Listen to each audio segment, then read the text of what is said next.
You have officially launched your freelancing business and you're networking with other business owners. But how are you supposed to keep track of all the conversations you're having? In this episode of Free Mama TV, I'm going to share with you exactly what you need to remember about your prospects, and stick around because I'm telling you how you can get my new lead tracker absolutely free.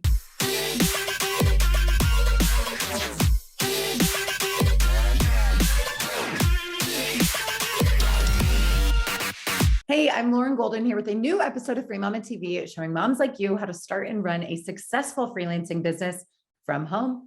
If you like what you see here, please make sure you hit that subscribe button to be notified, because I post a new episode right here each and every Tuesday. So you're in a Facebook group dropping massive value bombs on someone else's post when you get a DM from Susie. Ellen commented on your comment on the post, and then Trish, the original poster, also followed up with you.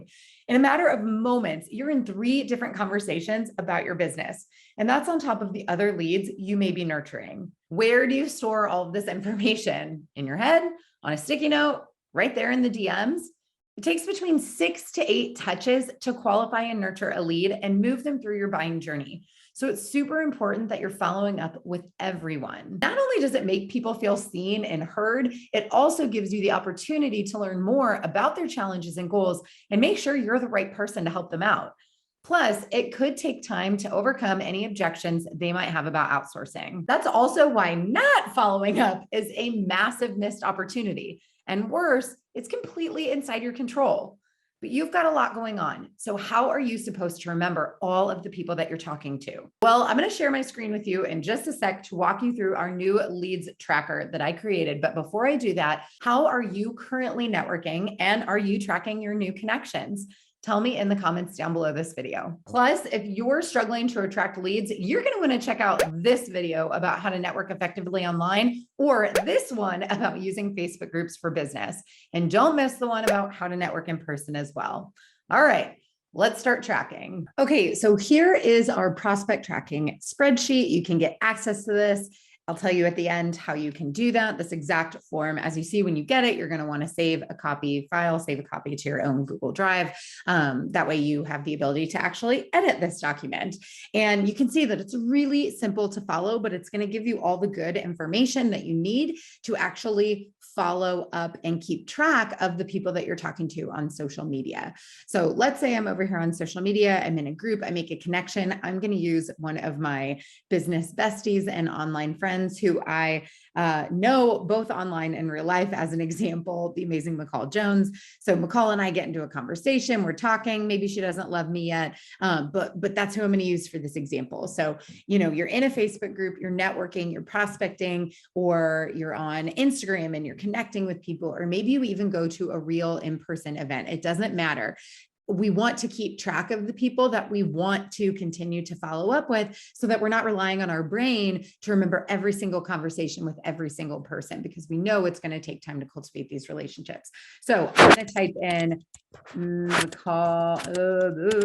McCall Jones right here. Her company is called Charisma Hacking. I'm going to make sure that I have really easy access, because when I come back and actually utilize this tracker, I want to make sure I'm not like going around and wasting time searching. I'll be able to just click here and open up a direct contact with her. You can do this with LinkedIn. You can do this with anything. If you're networking in person, you can put somebody's email in there. But because it's going to take me straight here, when I am ready to connect, I can just click on message and keep that conversation going. She's kind of in the online marketing space. So lead status. So let's say I'm just meeting McCall for the very first time. We had a little exchange inside of a Facebook group. Maybe it hasn't even led to the DMs yet, but it's someone that I identify as, I want to network with this person. I want to be connected to them. Maybe you view them as a potential client. Maybe you view them as just someone who would be positive to have in your network, maybe a source of referrals, a source of friendship. And it's really important when we think about prospect tracking, at least in my opinion, it's not just about what the other person can do for you. It's not just about that prospective sale. It is about prospective relationships and what cultivating that relationship could do for both of you. Could be a partnership, could be collaboration, doesn't matter. But again, we're going to start cold. As you can see, it's going to turn in blue. What's really cool about this is that when you come back to this, once you've got 100 plus people on here, you can use time blocking or another time management tool for your prospecting. And you could have like a day where you're just following up with all your cold leads. And the goal obviously is to shift them to hot. So as you go through that, they'll turn red. Now you know who your actual potential buyers are. It's going to be the ones that are hot. So this is a status that will change. You can use the drop down to change it over time. And again, see how you're making progress with people and actually have a visualization for how many of those leads you have in your business. Your next contact date is going to be when you want to follow up with them. So again, some of this is happening in live time. If I'm sitting here messaging with McCall, I might input her information, but not do the next contact date until that conversation, starts to fizzle. And depending on how hot it is, or how cold it is, that might impact that date. But let's say that I want to follow up with her, 1 week from today at the time of recording this, that's going to be March 16th. So I'm going to drop that date in here. Again, now we can start to set up filters. When I've got 100 people in here, I can always use this and sort sheet from A to Z. I can actually have a filter that will tell me. You can also use really cool plugin tools like Zapier and Asana, for example, for project management to actually ping you when you need to do these things. A lot of what we're creating right here in this tracker, you can actually track directly in Trello, Asana, ClickUp, or another project management tool if you are currently using one in your business. And again, set that reminder date so that you actually get notified when you're supposed to do the follow-up. But this is a really simple way, free way to track all of this information. Now we want to indicate, because a week from now is kind of a long time. I might talk to 50 people between now and then. I might have a kid that gets sick and has to come home from school or whatever those things are. So I want to know what that action is when I follow up, assuming that I don't hear from them between now and then. Now we put some in here for you that you can utilize on the tracking sheet, but you can also add your own. So it might be just sending another quick DM. It might be following up with a calendar link to connect, maybe take things to the next level, have a coffee chat or a sales conversation. Maybe it's a follow-up email. Maybe it's time to invite them to that discovery call, that sales convo. Maybe you need to send them a proposal on a certain date. Maybe it's just a connection or touch point. Maybe that, for example, could be, well, I say it here in a second. Maybe you need to send a breakup message. There is a sales cycle. Sometimes people end up ghosting you, or things fall out, or you realize you're not a good fit, or they're just no longer responsive. I like to give them the opportunity to kind of bow out of that relationship of like, listen, I'm putting this effort in and you're not. So I'm just going to assume that either it's not a good time or whatever, and give them that opportunity to either speak up or be done. That way you can, again, close the loop on this tracking sheet. Refer out. Maybe you need to follow up with something helpful. Maybe it's someone who can help them with their business. Maybe it is something as simple as a book recommendation or a software that might be the solution to their problems. These are all ways that we nurture relationships with people. We show up for them as a good human. It's not just move to the sale. It's how do I actually build rapport? And that's through showing up as a good human. So what do you need to refer out to them, or just engaging on their content? A lot of people are very lazy. They want to go straight to the DM. They want to go straight to the sales conversation. And the lead status is cold. The problem with this is that you're not doing anything that benefits them. What's in it for them? Even just through engaging in their content, it's going to do a couple things. Number one, it's going to build rapport. Number two, it's going to keep you top of mind because they're going to get notified every time you comment or like their stuff. Number three, it's going to help you both get acquainted with each other and can help continue to facilitate those conversations. So maybe that's the next thing I need to do, because my relationship with McCall is pretty cold. I need to engage on their content. Probably wouldn't want to wait a whole week to do that. I might set a reminder daily to do that, to continue to check back and what is she putting out there and how can I show up in a genuine way? Do I really like what this person's about? Do I really like, what they're putting out in the world? And do I see an opportunity for us to be friends and either work together or collaborate in some capacity? So once we start to do these things, we want to keep track of the things that we're doing. Now, it's up to you how specific you want to get with that. You might not want to write every time you engage on their content. You might not want to track all of that, especially if you're doing it consistently on a daily basis. But let's say the next action was to send a follow-up email. Well, you're certainly going to want to track that information. So let's go back to the original example. On the 16th, I'm sending that follow-up. Let's pretend this date has already passed. I've already done this. After I've done it, I want to write that I did that thing and what that thing was. So that's where we're going to come down here and use notes. So when's the next time I follow up? So again, maybe I engage with her here. We have a conversation in the DMs. I'm going to follow up with that email on the 16th. Maybe she doesn't reply to the email right away, and I ping her 2 days later to put it at the top of her inbox. Let's say whether she ends up, we do a discovery call and she signs on. Now I want to take her off my prospect tracking sheet, and I'm going to move her into whatever I'm using to manage my actual clients, my onboarding and my delivery tracking. So this is just for people that you're networking with, that you're cultivating those relationships and potentially moving to a sales conversation. Another reason we might close the loop is, like we mentioned over here, where we're sending a breakup message. Maybe it's like, listen, McCall, I've been trying to build this friendship with you and you're non-responsive. So I'm going to close the loop. I'm going to send that message on maybe 3:20, and that's when I'm done. You could even start another workbook down here where you add a sheet, and you could make this, past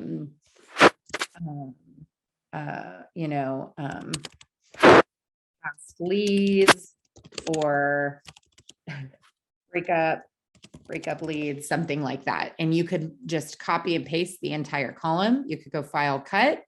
You can come over here and you're going to put paste, and you're going to just, so you still have them, you still have the data somewhere, but you're not going to keep it here on your sheet where you actually are storing this information. Now I lost it all. Where you have your active leads that you need to be following up with. So again, that's kind of how that works. When are we closing the loop? Are we signing them? And again, maybe down here, we have another sheet that's closed sales. Maybe she ends up hiring. She ends up hiring you. So then we go and we copy and paste her there. Okay. So that's how that works. Lead source is going to remind you how you actually met this person. The reason that this is such great information is because if you realize that 90% of your leads are coming through referrals, that's giving you a lot of information. Number one, you need to be continuing to ask for more referrals. But number two, you might consider developing a referral program. If none of your leads are coming from referrals, they're all coming from a certain Facebook group, guess what? You need to double down on that Facebook group, right? And you need to stop wasting your time with other things that aren't being as lucrative at that time. Okay. Same with all of these. What are the things that you're doing that are making an impact? I've had a lot of my students in the Free Mama Squad spend a lot of time building reels and Instagram posts and doing all this stuff. And I'm like, cool, where are your clients coming from? And they're like, Facebook groups. I'm like, that's interesting. Why are we spending so much time getting stressed out about something that's not actually having the impact that we want? Does it mean that it's, not worthwhile at all? Not necessarily. It depends on your long-term goals for your business. However, if you're always looking to close those leads faster and more consistently, we want to follow the lead sources. And we don't always know what that is if we're not asking and tracking that information. Okay, so that's where that comes from. This last column is super important depending on how thorough you are. It's going to depend on how you want to actually make those notes. You might track every individual thing you do. So that first contact might have been commented on a post. She sent me a DM, right? And then maybe we had a coffee chat followed by a discovery call, followed by a proposal review. She said yes, or whatever those things are. Other things I like to put in the notes very often are things about these people. So McCall was an actress. She sings. She is married without kids. What else do I know about McCall? All the things you're going to learn on social media that you might want to touch base on. So she just spoke at an event for realtors, right? She is speaking at another event coming up. These are things I know from her social media. Yes, I know them because she's my friend, but these are all things I could figure out online about McCall. So as you guys are talking to people and looking at people, are you utilizing that? Something happened on March 7th. What was that? Go back and pay attention to it. What are these things that are a big deal? Again, we know that she's married. What are the things she's getting tagged in? What are the things that are important to her? Again, speaking at this event, getting ready to go live. She's got a Facebook group. Am I in that Facebook group? How am I participating in that group? And am I paying attention to what's going on? So again, finding these things that you can know about them so that you can have more specific conversations with these leads and really getting to know them, and not in a manipulative way, but in a commonality way. What do you have in common? Where do you align on your values? A lot of people want to think about prospecting and finding clients and, ideal clients and avatars. And really, they're still approaching it internally with what's in it for me and how am I going to get those dollars, basically. But really, when you're thinking about prospecting and leads, you should be looking for alignment. You should be looking for those natural conversations and those things you've got in common. And what's beautiful is that's what's going to change your lead status from cold to warm to hot even faster. Find those things in common, make sure you're actually the person to help them with their problems, and that you get excited for each of these different touch points and these next actions in contact dates. If you don't, you're going to feel like you're hunting. They're going to feel like they're being hunted, and you're not going to get the end results that you want. So hopefully you see how this spreadsheet makes it very, very easy to engage in a lot of conversations in a genuine way while still having the intention of moving them through your customer journey, assuming that they're the right fit, and making sure that you don't forget any important information about them along the way. And now you know how to track prospective clients in your virtual business. You can work this into your favorite project management tool. We use Asana, or keep things simple and use this lead tracking spreadsheet. It's yours for free. Just follow me over on Instagram and shoot me a DM and I'll send it right back over to you. Also, if you want something to help you turn those leads into paying clients, you're going to want to snag my Discovery Call Cheat Sheet, which will tell you exactly what to do and say on sales calls to make sure you land the client. You can find the link to that resource right down below this video. Plus, if you want to network with other amazing freelancing moms in a variety of niches in the virtual space, check out the Free Mama Movement Facebook group. It is an amazing community for support, referrals, and connection. If you like this video, please let me know by liking it below, subscribe, and share it with your fellow mamas, and comment below with hashtag I am a free mama if you are ready to track leads in your business.